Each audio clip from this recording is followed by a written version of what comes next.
Assalamualaikum warahmatullahi wabarakatuh. Waalaikumsalam warahmatullahi wabarakatuh. Innal hamdalillah nahmaduhu wa nasta'inuhu wa nastaghfiruh wa na'udzu billahi min shururi anfusina wa sayyiati a'malina. Man yahdihillahu fala mudilla lahu wa man yudlil fala hadiya lahu. Asyhadu an la ilaha illallah wahdahu la syarika lahu wa asyhadu anna Muhammadan 'abduhu wa rasuluh. Allahumma shalli ala nabiyyina Muhammadin wa ala alihi wa ashabihi ajma'in. Amma ba'd. Ayyuhal ikhwah, a'azzani Allah wa iyyakum jami'an. Alhamdulillah, kita terus bersyukur kepada Allah Subhanahu wa taala atas segala limpahan nikmat yang Allah Subhanahu wa taala senantiasa karuniakan kepada kita semua. Nikmat iman, nikmat Islam, nikmat kesempatan, kesehatan yang dengannya kita berusaha mengabdi kepada Allah Subhanahu wa taala dengan sebaik-baiknya. Salawat serta salam juga kita ucapkan kepada Nabiullah Muhammad sallallahu alaihi wasallam, nabi yang Allah Subhanahu wa taala utus sebagai suri tauladan bagi kita semua dalam rangka mengabdikan diri kita kepada Allah Subhanahu wa taala. Dan tidak ada jalan keselamatan bagi orang-orang yang mengaku beriman kepada Allah Subhanahu wa taala kecuali dengan mengikuti tuntunan beliau, mengikuti sunnah beliau sallallahu alaihi wasallam. Ikhwan dirahmati oleh Allah Subhanahu wa taala, insyaallah di kesempatan yang berbahagia ini kita melanjutkan pembahasan dari bab tafsir tauhid wa syahadati an la ilaha illallah di bagian yang paling terakhir, di bagian al-masail. Nah. Bismillahirrahmanirrahim. Alhamdulillah wassalatu wassalamu ala Rasulillah ma'badu. Qala syari rahimahullah, qauluhu wa minha ayatun bara'atun bayyana fiha anna ahlal kitabi ittakhadhu ahbarahum wa ruhbanahum arbaban min dunillah wa hadha syirkut ta'ah wa huwa بتوحيد الربوبية الأصق من توحيد الألوهية لأن الحكم شرعيا كان أو كونيا إلى الله تعالى فهو من تمام ربوبيته قال تعالى وما اختلفتم فيه من شيء فحكمه إلى الله وقال تعالى وله الحكم وإليه ترجعون والشيخ رحمه الله جعل شرك الطاعة من الأكبر وهذا فيه تفصيل وسيأتي إن شاء الله في باب من أطاع الأمراء والعلماء في تحليل ما حرم الله أو بالعكس. Nah, berkata Syekh Muhammad bin Shalih Al-Utsaimin rahimahullahu taala, وهي قوله تعالى وقوله تعالى في آية براءة أو في سورة براءة di dalam surah At-Taubah Allah Subhanahu wa taala berfirman wa minan nasi man yattakhidhu min dunillahi andada yuhibbunahum ka hubbillah. Ikhwan dirahmati oleh Allah Subhanahu wa taala, di ayat yang mulia ini dijelaskan bahwasanya mereka orang-orang Yahudi dan orang-orang Nasrani menjadikan orang-orang alim di antara mereka dan menjadikan rahib-rahib di antara mereka sebagai tuhan-tuhan tandingan bagi Allah Subhanahu wa taala. Dan Al-Masih ibn Maryam, Nabi Isa alaihi salam, mereka juga jadikan sebagai ilah yang mereka sembah selain daripada Allah Subhanahu wa taala. Dan Allah menekankan wa ma umiru illa liya'budu ilahan wahida. Padahal mereka tidaklah Allah Subhanahu wa taala perintahkan kecuali untuk beribadat kepada ilah yang esa, kepada Allah Subhanahu wa taala.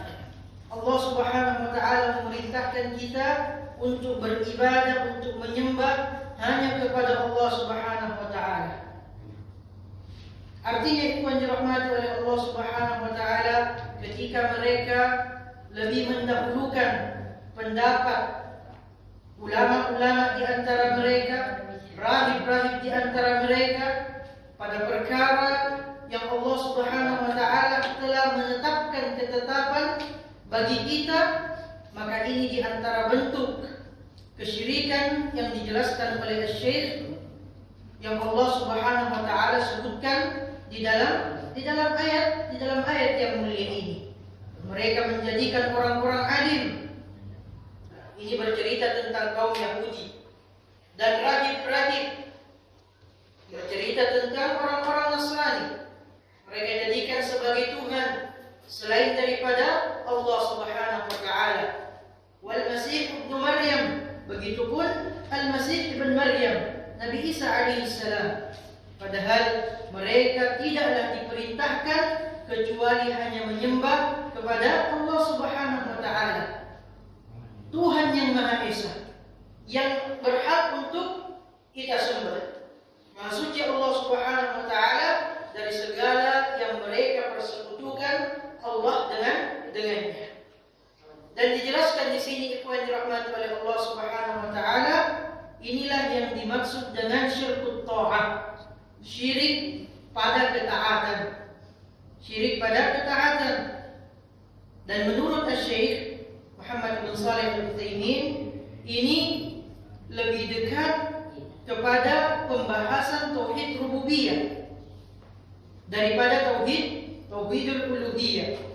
Karena menetapkan hukum syar'i maupun kauni adalah semata-mata haknya Allah Subhanahu wa taala. Menetapkan hukum syar'i ataupun hukum kauni itu semata-mata haknya Allah Subhanahu wa taala. Sebagaimana Allah Subhanahu wa taala berfirman di dalam Al-Qur'an, "Wa ma ikhtalaftum fihi min syai'in fa hukmuhu ila Allah," dalam surah Asy-Syura. Pada perkara-perkara yang kalian perselisihkan di antara kalian, maka hukumnya kembali kepada Allah Subhanahu wa taala. Di ayat yang lain, walakul hukmu wa ilaihi turja'un. Maka bagi Allah Subhanahu wa taala hukum, artinya Allah yang menentukan hukum tersebut. Allah yang menentukan hukum tersebut, dan kepada Allah lah kita akan kembali. Ikhwan dirahmati oleh Allah Subhanahu wa taala, dengan melihat ayat-ayat yang mulia ini yang dibawakan oleh Syekh Muhammad bin Shalih Al-Utsaimin rahimahullah taala, maka beliau menjelaskan bahwa ini lebih dekat kepada tauhidur rububiyah, kesyirikan dalam ketaatan itu lebih dekat pada penjelasan asyirku fi tauhidir rububiyah, kesyirikan terhadap tauhid rububiyahnya Allah Subhanahu wa taala. Namun ikhwan dirahmati oleh Allah Subhanahu wa taala, ketika kita berbicara tentang hukum, kalau disandarkan kepada Allah yang menetapkan hukum tersebut, maka memang pembahasannya lebih dekat kepada tauhidur rububiyah. Artinya kita mengesahkan Allah pada hukum tersebut. Namun kalau disandarkan kepada manusia yang wajib untuk mengikuti hukum tersebut, untuk menerapkan hukum tersebut di dalam kehidupannya sehari-hari, maka pada perkara ini lebih dekat kepada tauhidul uluhiyah. Jadi memang bisa masuk ke dalam dua jenis tauhid ketika kita berbicara tentang hukumnya Allah Subhanahu wa taala. Dari segi Allah Subhanahu wa taala yang menetapkan hukum tersebut, wajib bagi kita untuk mengikuti apa yang menjadi ketetapannya Allah Subhanahu wa taala, maka jenisnya adalah tauhidur rububiyah. Tapi dari segi kita, dari manusia yang wajib mengesahkan Allah Subhanahu wa taala dalam melaksanakan hukum-hukumnya Allah tabaraka wa taala, maka ini lebih dekat kepada pembahasan tauhidul uluhiyah. Nah, maka di sini dijelaskan Syekh rahimahullah ja'ala syirka ta'ah minal akbar. Asy-Syaikh rahimahullah taala, yang dimaksud di sini Syekh Muhammad bin Abdul Wahhab, dijelaskan oleh Syekh Muhammad bin Shalih Al-Utsaimin, menggolongkan syirik ketaatan sebagai syirik besar. Beliau menjelaskan, tapi ini penjelasan secara umum. Adapun nanti penjelasannya secara detail, yang dirahmati oleh Allah Subhanahu wa taala, akan ada pembahasannya khusus berkenaan dengan ayat yang mulia ini, yang membahas tentang kesyirikan pada ketaatan. Ya, kesyirikan pada ketaatan. Ada yang jenisnya syirik besar, dan ada yang jenisnya juga termasuk syirik kecil. Nanti akan ada pembahasannya khusus, bab khusus ikhwan yang dirahmati oleh Allah Subhanahu wa taala, yang akan membahas tentang perkara tersebut. Sebagaimana kita ketahui bahwa bab 1 sampai bab 6 ini usulul abwab, ya. Ini pondasinya bab-bab yang akan kita bahas setelahnya. Pondasi bab-bab yang akan kita bahas setelahnya. Adapun pembahasan mulai dari bab yang ke-7 dan seterusnya, itu pembahasan tentang detail dengan menyebutkan contoh-contoh bentuk-bentuk kesyirikan kepada Allah Subhanahu wa taala. Dan salah satu babnya nanti itu yang dirahmati oleh Allah Subhanahu wa taala, ketika Asy-Syaikh rahimahullahu taala membawakan secara tersendiri bab tentang ayat di dalam surah At-Taubah atau di dalam surah Bara'ah ini. Nah, qauluhu wa minha qaulul Khalil alaihi salam lil kuffar innani bara'um mimma ta'budun illa alladhi fatarani fastathna minal ma'budin rabbah fadalla hadha ala anna at-tauhid la budda fihi min nafyin wa itsbat al-bara'ati mimma siwa Allah wa ikhlasil ibadati lillahi wahdah.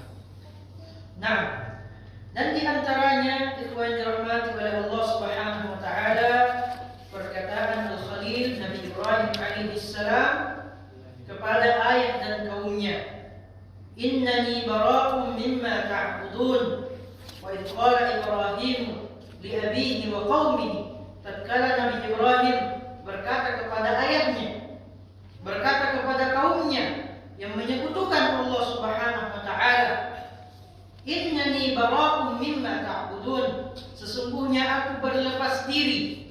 Bara' sebagaimana kita telah pelajari sifat mubalaghah dari bari, yang artinya bari saja artinya berlepas diri. Kalau bara' berlepas diri secara sempurna, secara total, berlepas diri secara sempurna, secara total dari segala yang kalian sembah, dari yang disembah ayahnya, dari yang disembah oleh kaum-kaumnya, illa alladhi fatarani, kecuali yang menciptakanku, Maka itu yang dirahmati oleh Allah Subhanahu wa taala, fastatna minal ma'budin rabbah. Beliau alaihi salatu wassalam mengecualikan Allah Subhanahu wa taala dari yang dia berlepas terhadapnya. Artinya di dalam ayat yang mulia ini menafsirkan tauhid, menafsirkan la ilaha illallah, ada an-nafy wal itsbat. Ini yang harus selalu kita bawa. Kedua kaidah yang mulia ini ikhwan dirahmati oleh Allah Subhanahu wa taala. Ada penafian, ada penitsbatan di dalamnya. Ada peniadaan dan ada penetapan di dalamnya. Inilah yang kemudian dijadikan sebagai tolak ukur bahwa ayat yang mulia ini semakna dengan la ilaha illallah, di mana pada kalimat la ilaha illallah dua rukunnya, ada an-nafyu dan ada al-itsbat. Ada an-nafyu, menafikan, meniadakan. Di kalimat la ilaha, tidak ada ilah yang berhak untuk disembah. Penafian bahwa kita sebagai hamba Allah Subhanahu wa taala tidak ada ilah yang berhak untuk disembah. Mensucikan diri kita dari segala bentuk penyembahan, illallah. Kemudian kita mengisbatkan bahwa semata-mata yang berhak untuk kita sembah hanyalah Allah subhanahu wa ta'ala. Nah.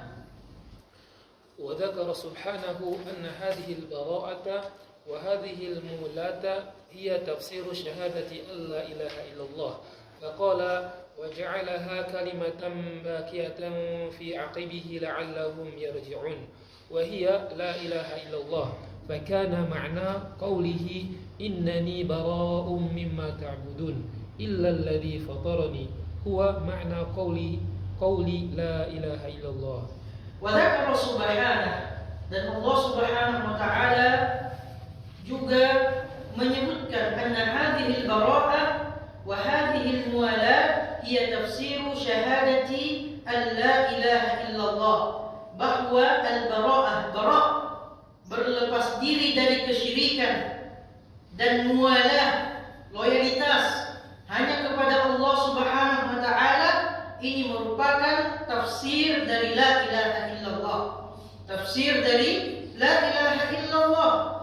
Sebagaimana Allah subhanahu wa ta'ala berfirman, wa ja'alaha kalimatan baqiyatan fi 'aqibihi la'allahum yarji'un. Allah subhanahu wa ta'ala menjadikan la ilaha illallah sebagai kalimat baqiyah. Kalimat baqiyah. Yang dimaksud dengan kalimat baqiyah di situ adalah la ilaha illallah pada keturunan-keturunannya, la'allahum yarji'un, agar mereka atau supaya mereka kembali kepada Allah, kembali kepada mentauhidkan Allah subhanahu wa ta'ala. Fakana makna qawlihi, maka makna dari firman Allah subhanahu wa ta'ala, innani bara'un mimma ta'budun, sesungguhnya aku berlepas diri secara sempurna, secara total dari semua yang kalian sembah. Illa alladhi fatarani, kecuali yang menciptakanku. Huwa makna qawli la ilaha illallah, maka itulah yang merupakan makna dari ucapan kita la ilaha illallah. Innani bara'un mimma ta'budun, ini semakna dengan la ilaha. Sesungguhnya aku berlepas diri secara sempurna dari yang kalian sembah. Ini semakna dengan an-nafyu di dalam la ilaha. Tidak ada ilah yang berhak untuk disembah. Illa alladhi fatarani, bagian yang kedua, kecuali yang menciptakanku, semakna dengan illallah, kecuali Allah subhanahu wa ta'ala. قوله ومنها آية البقرة في الكفار الذين قال الله فيهم وما هم بخارجين من النار فجعل الله المحبة شركا إذا أحب شيئا سوى الله كمحبة لله فيكون مشركا مع الله في المحبة ولهذا يجب أن تكون محبة الله خالصة لا يشاركه فيها أحد حتى محبة الرسول صلى الله عليه وسلم فلولا أنه رسول ما وجبت طاعته ولا محبته إلا كما نحب أي مؤمنين ولا يمنع الإنسان من محبة غير الله بل له أن يحب كل شيء تباح محبته كالولد والزوجة ولكن لا يجعل ذلك كمحبة الله. Nah, dan di antaranya juga ayat yang dibawakan oleh Syekh yang dirahmati oleh Allah Subhanahu wa taala dalam rangka menafsirkan tauhid, menafsirkan la ilaha illallah di dalam surah Al-Baqarah. Di dalam surah Al-Baqarah yang bercerita tentang orang-orang kafir, dan Allah Subhanahu wa taala menyifati mereka wa ma hum bi kharijina minan nar, dan mereka tidak akan pernah keluar dari neraka. Allah menjadikan cinta itu sebagai bentuk kesyirikan jika seseorang mencintai Allah Subhanahu wa taala sama dengan cintanya kepada selain Allah Subhanahu wa taala. Allah sifati di sini. Mereka menjadikan tandingan-tandingan bagi Allah. Mereka cintai tandingan-tandingan tersebut sebagaimana cintanya kepada Allah Subhanahu wa taala. Maka inilah yang dimaksud dengan asyirku fil mahabbah, syirik dalam kecintaan kepada Allah Subhanahu wa taala. Dalam kecintaan yang melahirkan ketundukan dan kepatuhan total kepada yang dicintai. Ya, ini tentu jenisnya berbeda dengan cinta-cinta yang lainnya. Cinta seorang ayah kepada anaknya, cinta seorang suami kepada istrinya, istri kepada suaminya, yang memang sudah menjadi tabiat yang Allah ciptakan bagi manusia. Nah, ini berbeda. Tapi ketika cinta itu disandarkan kepada Allah, cinta yang sifatnya ubudiyah, melahirkan ketaatan secara sempurna, melahirkan ketaatan secara total pada perkara yang Allah Subhanahu wa taala perintahkan kepada kita semua. Oleh karenanya, ikhwan dirahmati oleh Allah Subhanahu wa taala, cinta yang seperti itu wajib untuk kita murnikan semata-mata hanya untuk Allah Subhanahu wa taala, dan tidak boleh kita menyekutukan Allah Subhanahu wa taala dalam bentuk cinta yang sifatnya ubudiyah. Bahkan cinta kita kepada Rasulullah sallallahu alaihi wasallam sekalipun, ya, tidaklah kita mencintai Rasulullah sallallahu alaihi wasallam karena beliau adalah Rasulullah. Dan Allah memerintahkan kita untuk cinta kepada utusannya, cinta kepada beliau alaihi salatu wassalam. Maka Syekh menjelaskan di sini, ikhwan, seandainya beliau bukan Rasulullah, bukan utusannya Allah Subhanahu wa taala, niscaya tidak ada kewajiban bagi kita untuk taat, bahkan untuk cinta kepada beliau, kecuali sebagaimana kewajiban kita cinta kepada orang-orang yang beriman yang lainnya. Kecuali kewajiban kita untuk cinta kepada orang-orang yang beriman lainnya. Kita cinta kepada beliau karena Allah yang memerintahkan untuk kita cinta kepada beliau. Kita taat, dan taat secara mutlak kepada beliau alaihi salatu wassalam, karena itulah yang merupakan perintah dari Allah Subhanahu wa taala. Karena jadi dasarnya kecintaan kepada selain Allah Subhanahu wa taala itu adalah wala kita kepada Allah dan perintah-perintahnya Allah Subhanahu wa taala. Allah memerintahkan untuk kita mencintai hamba-hamba yang beriman, maka kita mencintai mereka. Allah yang memerintahkan untuk kita mencintai ibadah kepada Allah Subhanahu wa taala, maka kita mencintai ibadah kepada Allah Subhanahu wa taala. Tidak dilarang bagi kita, ikhwan yang dirahmati oleh Allah Subhanahu wa taala, mencintai selain Allah Subhanahu wa taala. Bahkan dibolehkan, kata Syekh di sini, mencintai segala hal yang mubah untuk dicintai. Seperti contohnya tadi, mencintai anak-anak kita, mencintai istri-istri kita. Namun perlu menjadi catatan, tidak boleh menjadikannya atau tidak boleh menjadikan cinta kepada makhluk setara dengan cintanya kepada Allah Subhanahu wa taala. Kapan dijadikan cinta kepada makhluk setara dengan cintanya kepada Allah Subhanahu wa taala? Inilah yang disebutkan ittikhadul andad, menjadikan bagi Allah Subhanahu wa taala tandingan-tandingan dari makhluknya. Qala al-muallif, fa kaifa biman ahabba an-nidda akbar min hubbillah, wa kaifa biman lam yuhibba illa an-nidda wahdahu wa lam yuhibba Allah. Fal aqsamu arba'atun. Al-awwalu an yuhibba Allah hubban ashadda min ghairihi, fa hadha huwa tauhid. Al-thani an yuhibba ghayra Allah kama habbatillah, wa hadha syirkun.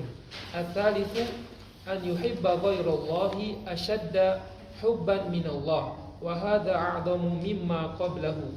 الرابع أن يحب غير الله وليس في قلبه محبة الله تعالى وهذا أعظم وأتم. والمحبة لها أسباب ومتعلقات وتختلف باختلاف متعلقها كما أن الفرح يختلف باختلاف متعلقه وأسبابه فعندما يفرح بالطرب فليس هذا كفرحه بذكر الله ونحوه حتى نوع المحبة يختلف يحب والده ويحب ولده وبينهما فرق ويحب الله ويحب ولده ولكن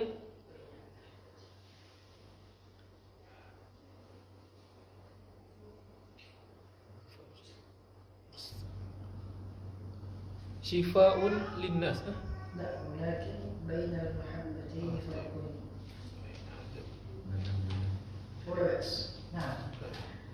قال المؤلف menjelaskan ikhwan dirahmati oleh Allah Subhanahu wa taala, fa kaifa biman ahabba nidda akbar min hubbillah wa kaifa biman lam yuhibba illa nidda wahdahu wa lam yuhibba Allah.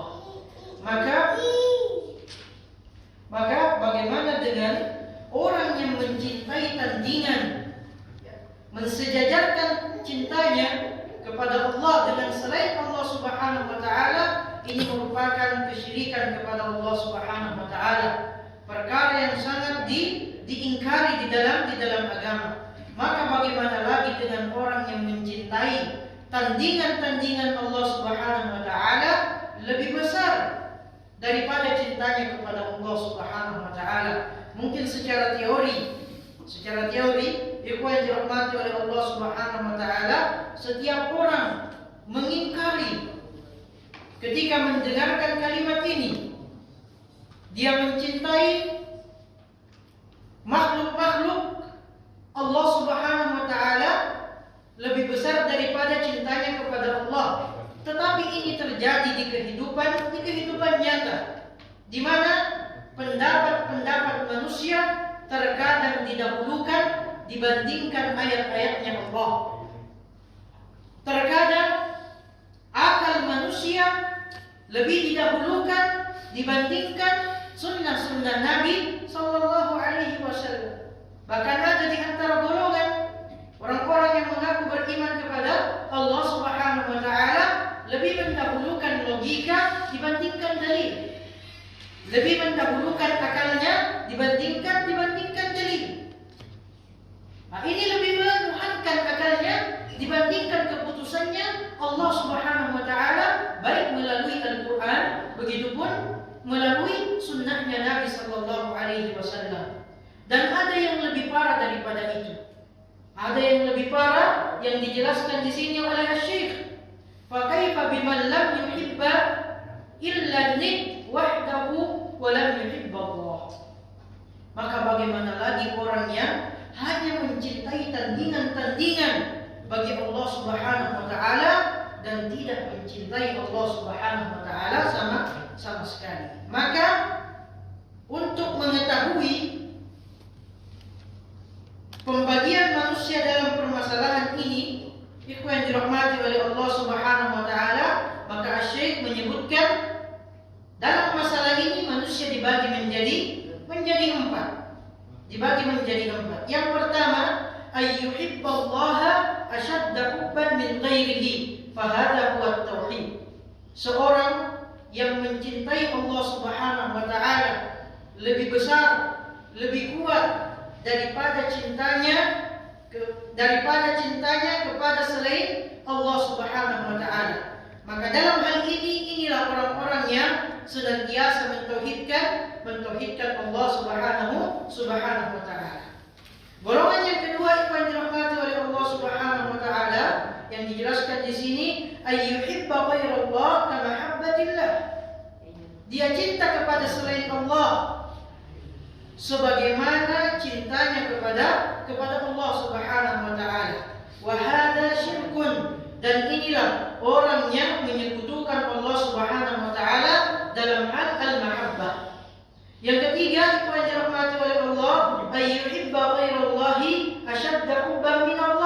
wa hadha a'zamu mimma qablah.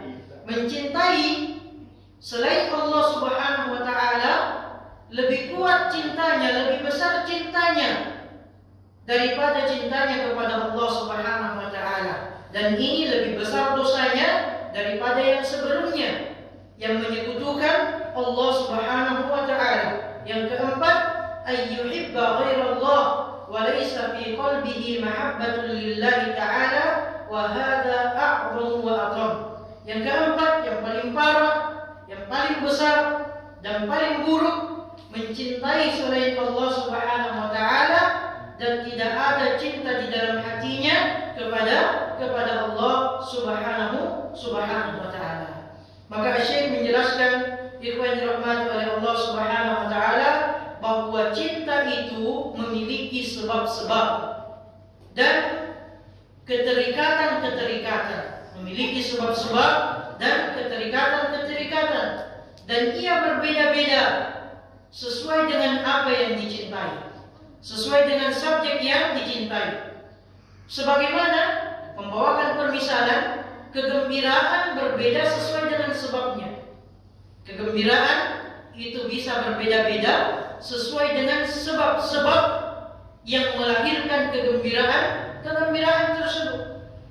Dibawakan contohnya di sini. Gembira karena musik tentu tidak sama dengan gembira karena mengingat Allah Subhanahu wa taala. Tidak akan sama. Orang gembira, orang senang mendengarkan maksiat kepada Allah Subhanahu wa taala dengan mendengarkan lantunan ayatul Quran, zikir-zikir, mengingat Allah Subhanahu wa taala. Bahkan jenis-jenis dari cinta itu pun berbeda-beda. Cinta itu pun berbeda-beda. Berbeda antara cinta kepada orang tua dan cinta kepada anak.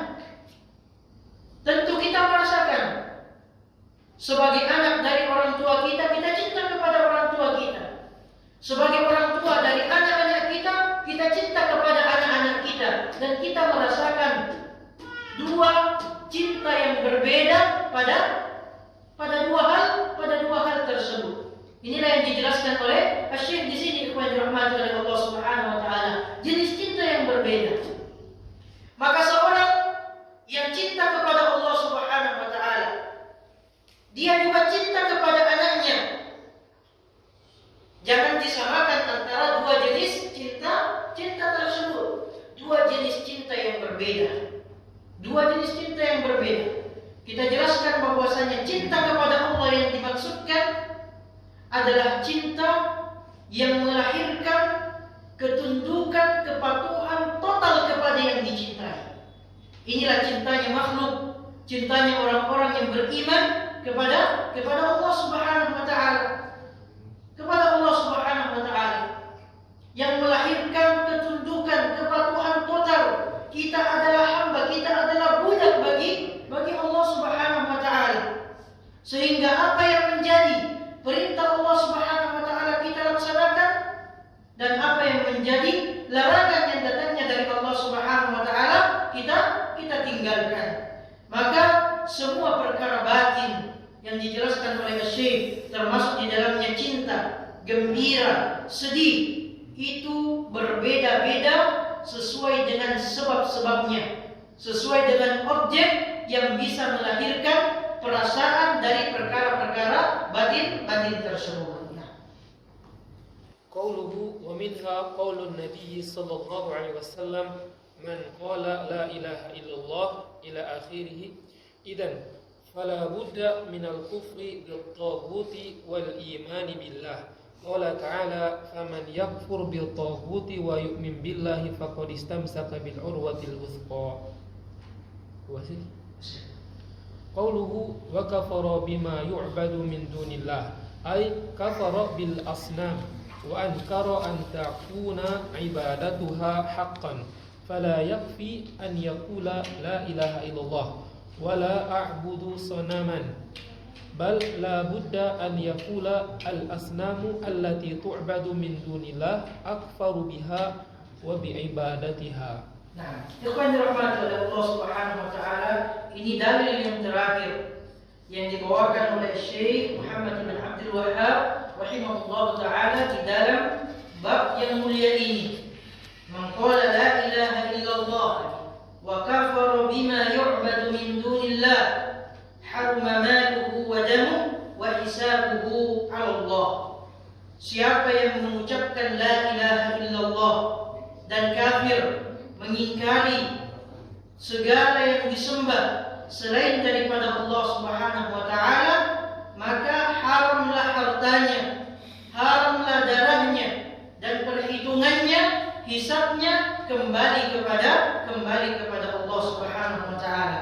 Asy-Syaikh menekankan ikhwan dirahmati oleh Allah Subhanahu wa taala bahwa ini di antara dalil yang paling agung, yang paling besar menjelaskan tentang makna la ilaha illallah, bahwa kalimat tersebut tidak hanya sekedar ucapan melalui lisan semata, tetapi juga harus diaplikasikan, direalisasikan di dalam kehidupan kita. Maka ibu yang dirahmati oleh Allah Subhanahu wa taala, di sini barang siapa man qala la ilaha illallah, siapa yang mengucapkan la ilaha illallah wa kafara bima yu'badu min dunillah. Jadi tidak cukup hanya sekedar mengucapkan la ilaha illallah, harus datang dengan syarat berikutnya, harus kafir terhadap taghut, terhadap yang disembah selain daripada Allah Subhanahu wa taala, selain daripada Allah Subhanahu wa taala. Oleh karena itu, ikhwan yang dirahmati oleh Allah Subhanahu wa taala, Allah Subhanahu wa taala berfirman di dalam ayat yang lainnya di dalam surah Al-Baqarah, "Faman yakfur bit-taghut wa yu'min billah faqad istamsaka bil 'urwatil wuthqa." Barang siapa yang kufur, ingkar terhadap taghut dan beriman kepada Allah. Dua hal ini penting, dan ini mengingatkan kembali kepada kita tentang rukun la ilaha illallah, an-nafyu wal itsbat. Kufur terhadap taghut, kufur terhadap semua yang disembah selain daripada Allah, wa yu'min billah, kemudian dia beriman kepada Allah, faqad istamsaka bil 'urwatil wuthqa, sungguh dia telah berpegang teguh terhadap al-urwatul wuthqa. Dan kita perhatikan ikhwan yang dirahmati oleh Allah Subhanahu wa taala, makna dari al-urwatul wuthqa. Penafsiran para ulama, para mufassirin, yang dimaksud adalah la ilaha illallah. Orang yang berpegang teguh terhadap la ilaha illallah, dia kufur terhadap taghut terlebih dahulu, kemudian dia hanya beriman kepada Allah Subhanahu wa taala. Barulah kemudian dia dikatakan sebagai orang yang berpegang teguh terhadap tauhid, terhadap la ilaha illallah. Maka di sini dijelaskan ikhwan dirahmati oleh Allah Subhanahu wa taala, tidak cukup wa kafara bima yu'badu min dunillah, kufur terhadap segala yang disembah selain daripada Allah Subhanahu wa taala, kafir terhadap berhala-berhala yang mereka sembah. Dan tidak cukup sampai di situ, harus mengingkari juga, harus ada di dalam diri kita pengingkaran bahwa ibadah yang mereka lakukan, yang orang-orang musyrik lakukan kepada berhala-berhala mereka, itu adalah perkara yang batil. Harus dibarengi dengan keyakinan yang seperti itu. Tidak cukup kita hanya sekedar mengatakan la ilaha illallah dan saya tidak menyembah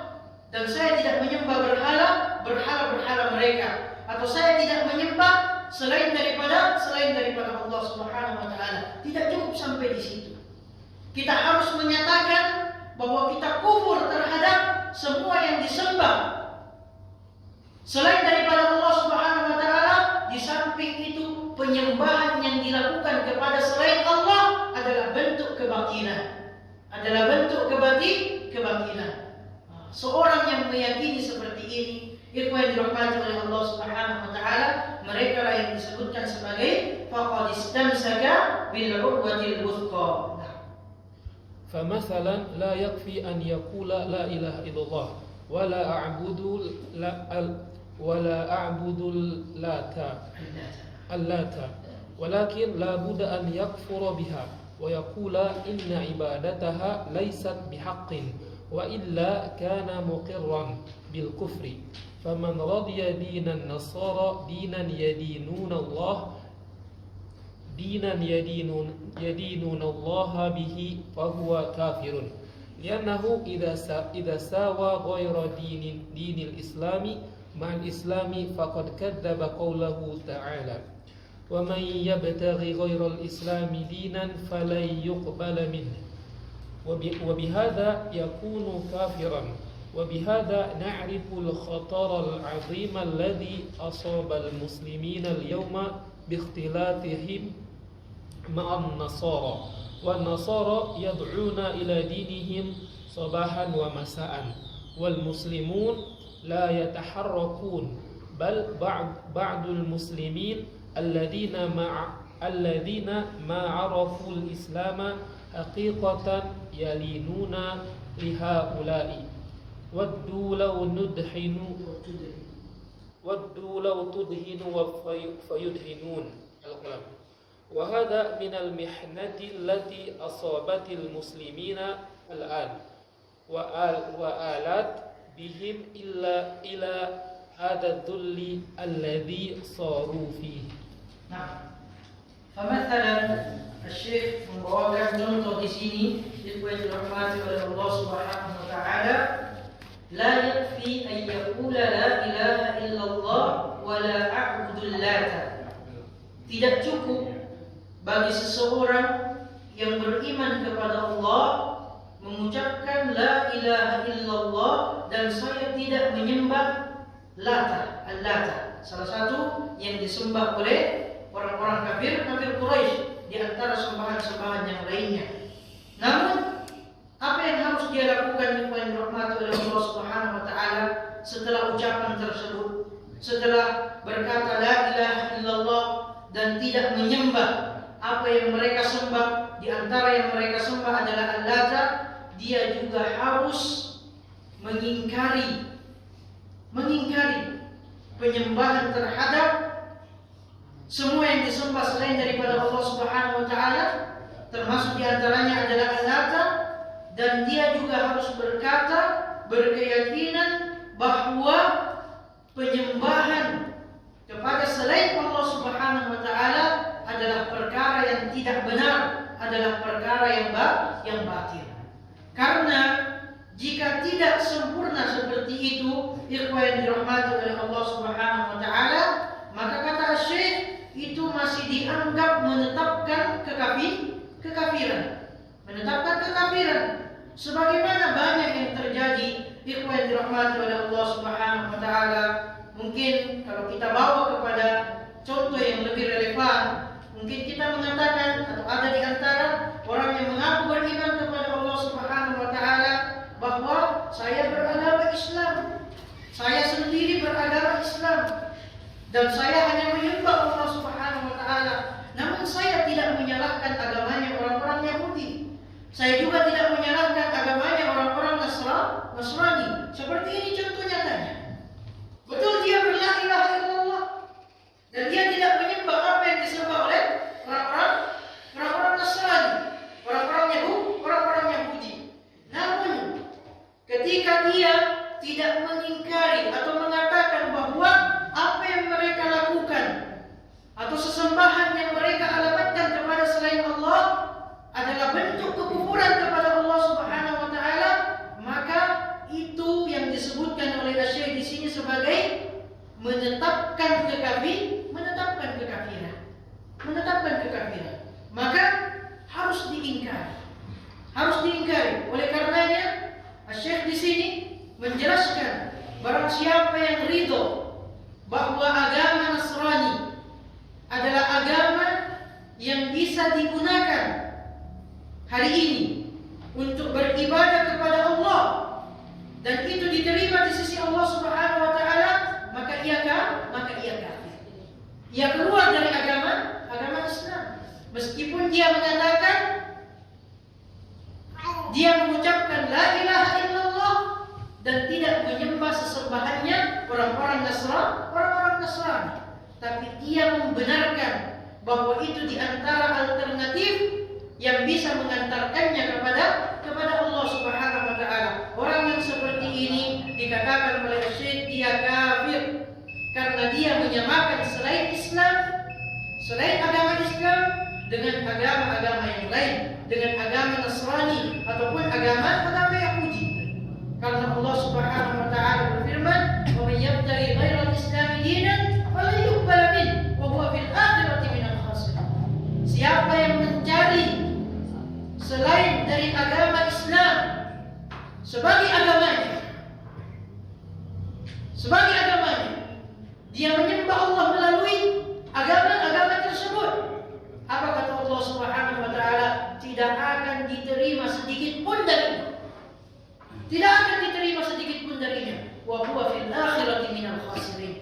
Dan dia di akhirat kelak termasuk orang-orang yang merugi. Jelas terang datang dari Allah Subhanahu wa taala. Di ayat yang lain, inna ad-dina indallahi al-Islam. Sesungguhnya agama yang diridhoi, diterima di sisi Allah Subhanahu wa taala hanyalah agama Islam. Dan ini ikhwan dirahmati oleh Allah Subhanahu wa taala.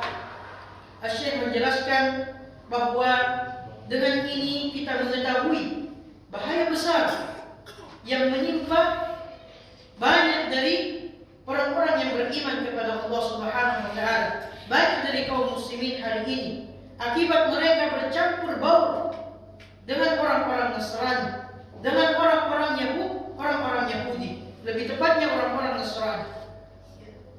Orang Nasrani di mana mereka menyeru kepada agama mereka di setiap waktu. Sedangkan kita menyaksikan saudara-saudara kita yang beriman kepada Allah Subhanahu wa taala tidak banyak pergerakan dakwah yang mereka lakukan. Bahkan perselisihan terjadi di antara mereka.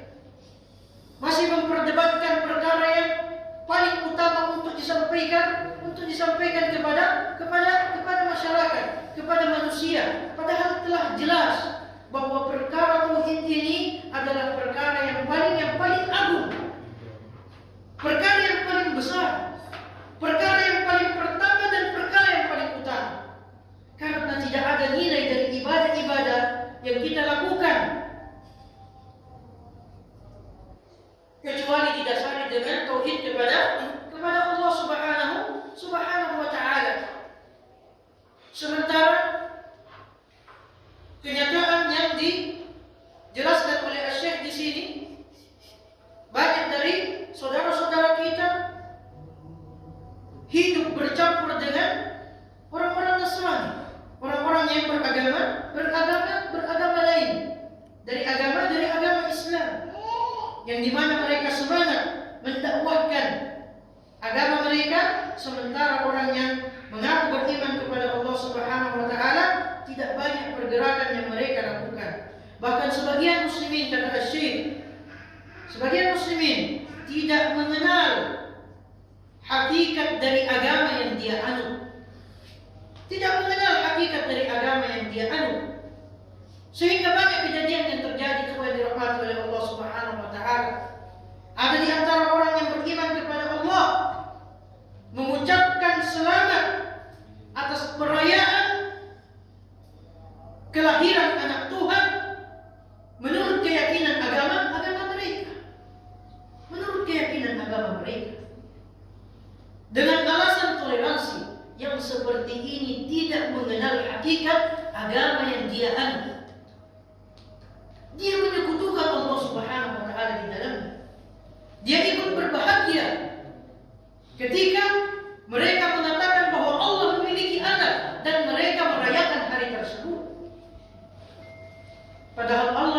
Artinya di dalam Al-Quran, laqad ji'tum syai'an idda. Sungguh kalian, wa qalu ittakhadha ar-rahman walada. Mereka mengatakan Allah Ar-Rahman itu memiliki anak. Kata Allah apa? Sungguh kalian telah datang dengan perkara yang sangat mungkar. Yang sangat mungkar.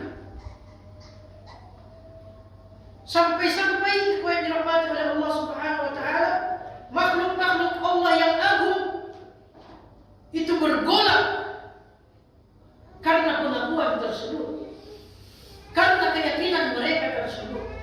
Sampai-sampai langit itu akan pecah, bumi akan terbelah, gunung-gunung akan runtuh.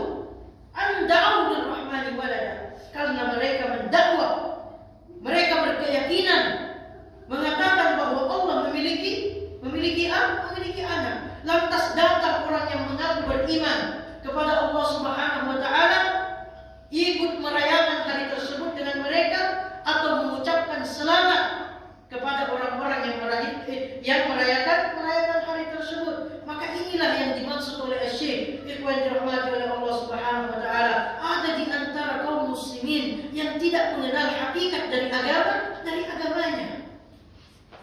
Dari agama yang diridhoi oleh Allah Subhanahu wa taala, sehingga mereka waddu law tudhinu fayudhinun.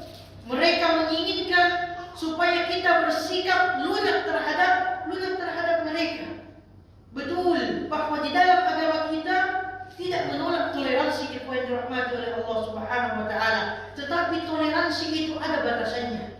Ada perkara-perkara yang bisa kita toleransi, dan itu diajarkan oleh Nabi sallallahu alaihi wasallam. Bagaimana beliau berbuat ihsan kepada tetangga-tetangganya, tidak membedakan antara apakah mereka orang-orang yang beriman kepada Allah atau mereka orang-orang Nasrani atau orang-orang Yahudi. Inilah dari akhlak yang menunjukkan betapa tinggi nilai toleransi di dalam Islam, tetapi tidak pada perkara yang sifatnya akidah, tidak pada perkara yang sifatnya keyakinan. Maka ikhwan dirahmati oleh Allah Subhanahu wa taala, Syekh menyebutkan, memperingatkan kepada kita, ini termasuk ujian yang menimpa kaum muslimin, khususnya di zaman kita saat ini, yang membawa mereka kepada kehinaan yang kita rasakan sampai saat ini. Ikhwan dirahmati oleh Allah Subhanahu wa taala, kalau kita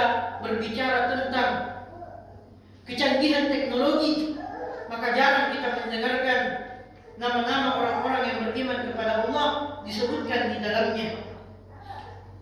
Kalau kita berbicara tentang kehebatan satu negara hari ini, maka jarang kita dengarkan nama-nama dari kaum muslimin yang termasuk atau yang disebutkan di dalamnya. Inilah kehinaan yang Allah timpakan kepada kaum muslimin, dan itu disebutkan oleh Nabi sallallahu alaihi wasallam. Tidak akan Allah angkat kehinaan tersebut hatta tarji'u ila dinikum, sampai kalian kembali kepada agama kalian, sampai kalian kembali mentauhidkan Allah Subhanahu wa taala, sampai kalian kembali menerapkan syariat Allah Subhanahu wa taala di dalam kehidupan kalian. Maka ikhwan dirahmati oleh Allah Subhanahu wa taala, inilah pentingnya untuk kita memahami bagaimana mentauhidkan Allah Subhanahu wa taala dengan sebenar-benarnya, sehingga menjadi fondasi dari amalan yang kita lakukan.